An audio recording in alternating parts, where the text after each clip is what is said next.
First off, I'm going to preface this to any Baylor fans that have clicked on this video.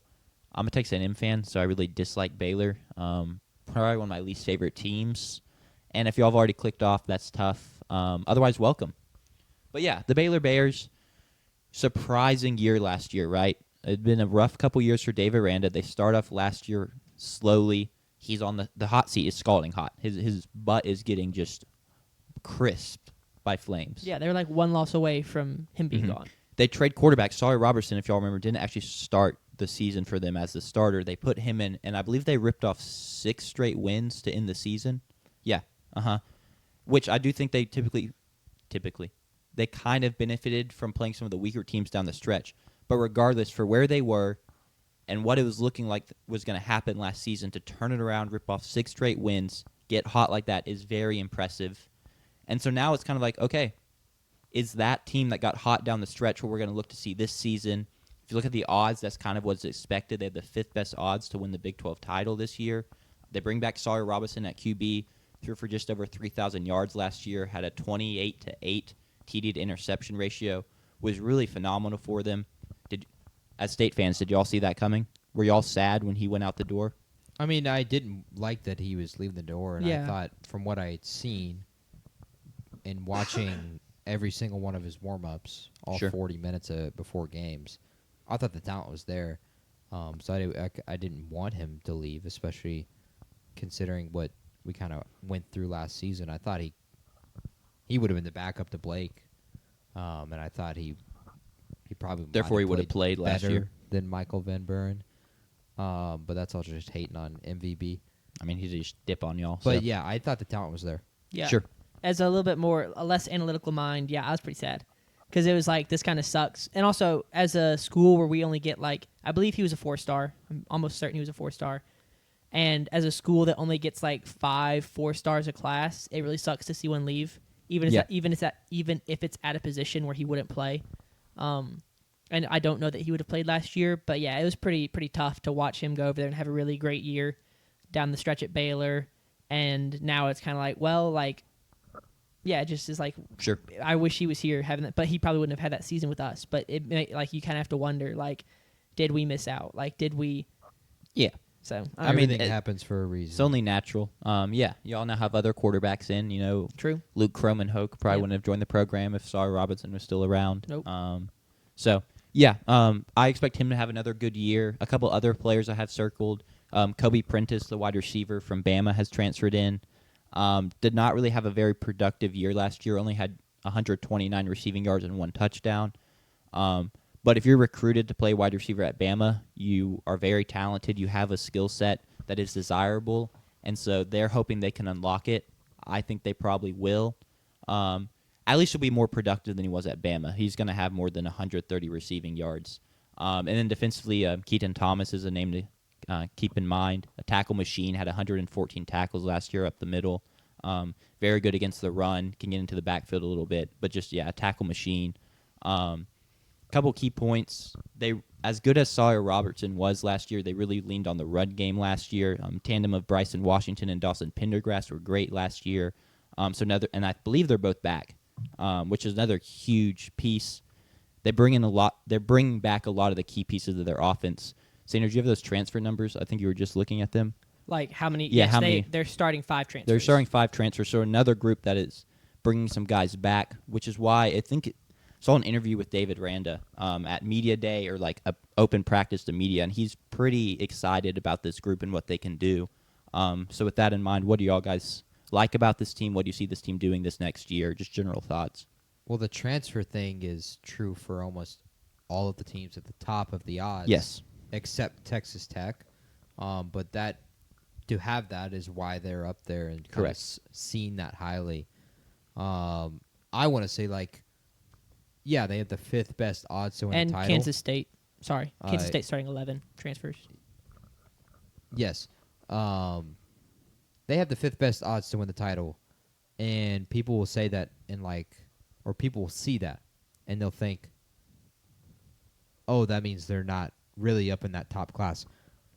The odds from a percentage standpoint, the 2 favorites, Kansas State and Texas Tech, 16.6. Next closest, the Arizona State, and the team tied with them is 14%, 14.5%, and then they are at 13.3%. So it's literally a 3% difference in terms of probability to win the Big 12 this year. They're viewed in that top tier of teams. From an odds perspective. So this is like, while they are the 5th best odds, they are one of the 5 teams that people expect to have a chance to win the conference this year. And I know that Dave Aranda hopes to return to where they were, winning the conference 3 years ago against Oklahoma State with Blake Shapen at the time, a game that had an incredible finish in it. But I don't know. I think the big test is Auburn week 1. I mean, Auburn could be bad this year very, very easily, but a lot of people are really high on Auburn as a dark horse to even win the SEC in some conversations somehow. That's going to be a big test immediately. Like that kind of shows, like, are we good enough against SEC competition to not only win the Big 12, but if we're to win the Big 12, could we compete in a playoff game? And I think that's more of a story for their season, is they have to win week 1. Yeah. Week 1 at home, night game against not a top class of the SEC. Like, that's a must-win for Baylor, and I think that kind of culminates their entire season. Well, they could run the table after that. That's completely possible. But I think if you don't give a good showing there, even in week 1, doubters are there immediately. And, again, I'm going to say this a ton this season. It is a committee picking the teams to make the playoff. Yes. It is not a robot. Committee, people have feelings. And seeing you lose to Auburn week 1 is going to be a knock on you throughout the entire season, and that could be the difference between being in the playoff potentially. It's more of a conversation for SEC teams, but being in the first-round bye slot, more of a conversation there for Baylor and the Bears. It's also just a huge thing, too, of how the overall conferences are viewed, right? It's pretty clear that the Big 12 is viewed as a second-tier power conference. Yeah. And so to help the conference out as a whole and help out their standing, winning a game against an SEC team that, even if they're not one of the top SEC teams, they're one of the A-tier power conferences. And so it just brings you a lot of, it gives you a lot of value and a lot of ground to stand on, but also the conference as a whole, it gets down the line and you're trying to lobby to maybe get a second team in, and you can show, look what we did against SEC this year, stuff like that. Yeah, so it's a lot of really good exposure if you get the win. It's a huge game for them, but also the Big 12, in my opinion. I'm excited to watch that one for sure. I'm going to pull up their schedule real quick and give a shout-out or just address the fact that they scheduled 2 out-of-conference P4 games. Oh, yeah. Like, that's kind of, especially in this era where people half joking are talking about how Alabama's got all the cupcakes and Texas has the cupcakes. And, you will see teams like Texas and Ohio State schedule each other, but I feel like it's pretty unusual for teams to not, because, I mean, even us, we scheduled Arizona State, and then we scheduled a Southern Miss as a G5 team, and then we have a FCS opponent. And a MAC opponent as well, another G5 so team. We basically scheduled a lot of lower competition. It's even more of a statement because the Big 12 plays 9 conference games as well. So now you're playing 11 games. You have one quote-unquote off week. And Samford, if our Gators in the chat will tell you, that's no cupcake walk either.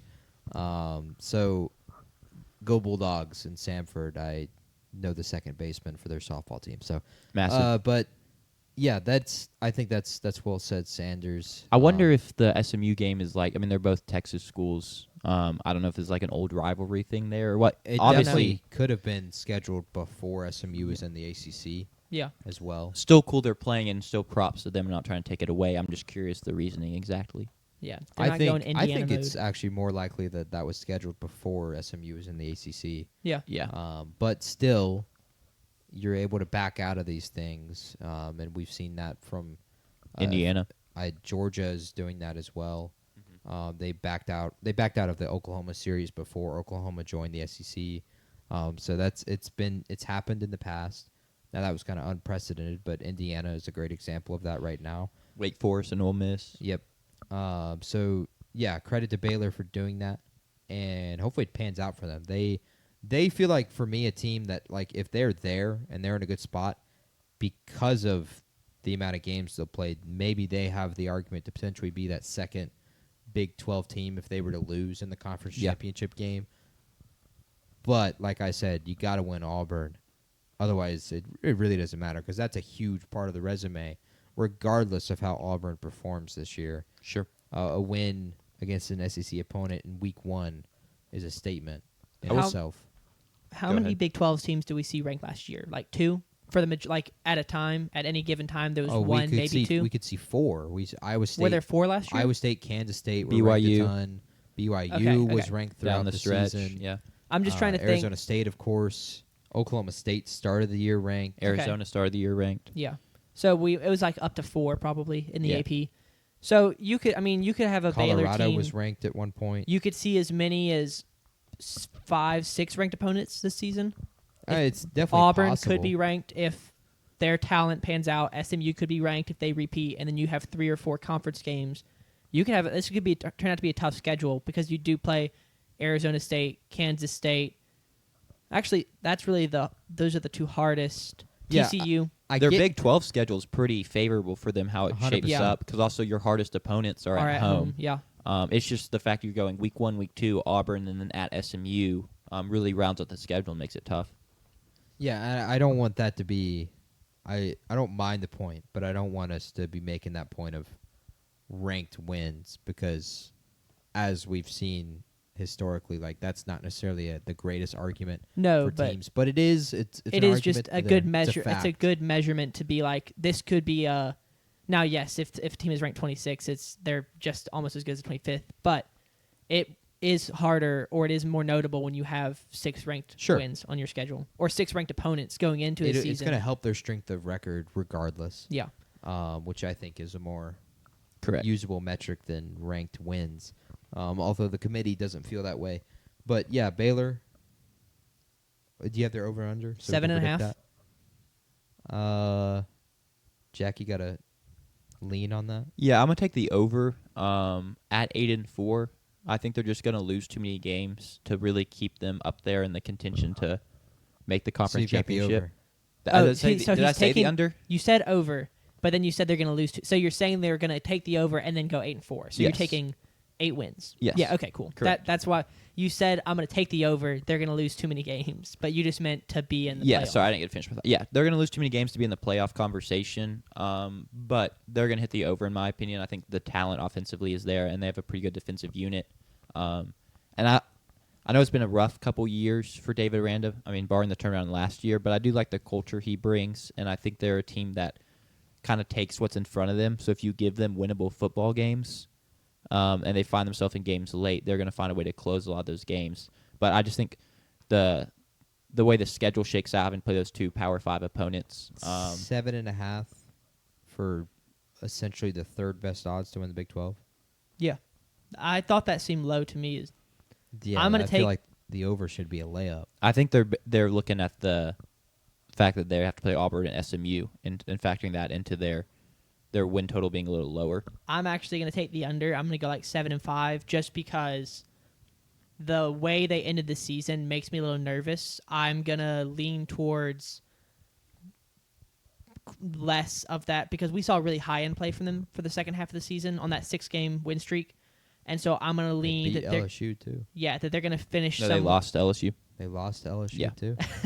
I'm going to lean that they're going to finish somewhere in the middle of those two, in the spectrum of play between Gotcha. starting the season poorly and then winning 6 games straight to end it. I'm going to bet on them finishing somewhere in the middle, so winning 1 less game, 7-5. Interesting. Common, Jack and JP versus Sanders. Yeah. Yes, I was very used to it. You maybe already said it, but the words out of my mouth were about to be, I feel like the over is a layup. And then he takes the under. So bold. Bold in my opinion. But hey, it's the Big 12. We'll see. True. Anything it's can college happen. football. We'll see. Let's be real.